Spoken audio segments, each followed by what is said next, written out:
welcome. Hope you're having a great day today.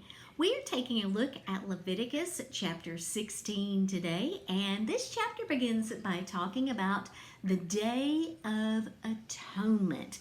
And this was one of the biggest days of the year because it was the day that Old Testament sacrifices could not actually remove sins, only cover them.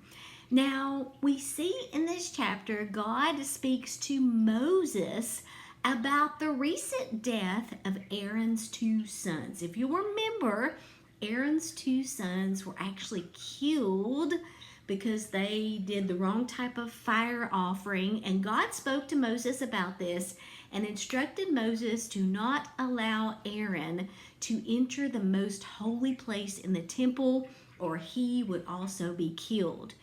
After this, there are several different directions that are given to Aaron about things he must do, offerings that he must make.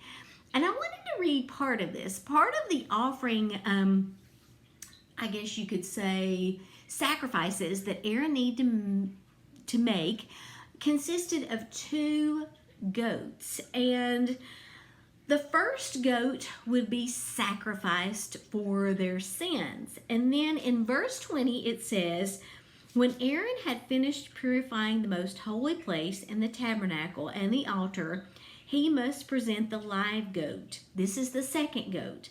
He will lay both of his hands on the goat's head and confess over it all the wickedness, rebellion, and sins of the people of Israel. In this way, he will transfer the people's sins to the head of the goat. Then a man specifically chosen for the task will drive the goat into the wilderness. As the goat goes into the wilderness, it will carry all the people's sins upon itself into a desolate land. And if you've ever heard the term scapegoat, that is actually where that term originated, was from this second goat that by laying the hands on the head of the goat, they were basically casting all of the bad things on this goat and sending it away into the wilderness. One of my footnotes I want to share with you says, Aaron had to spend hours preparing himself to meet God.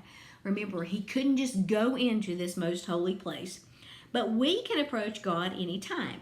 What a privilege. We are offered easier access to God than even the high priest of Old Testament times. Still, we must never forget that God is holy, nor let this privilege cause us to approach him carelessly. The way to God has been opened to us by Christ, but easy access to God does not eliminate our need to prepare our hearts as we draw near to him in prayer. So thank you guys for watching today. I will see you back here again tomorrow for Leviticus chapter 17. Have a great day. Thank you.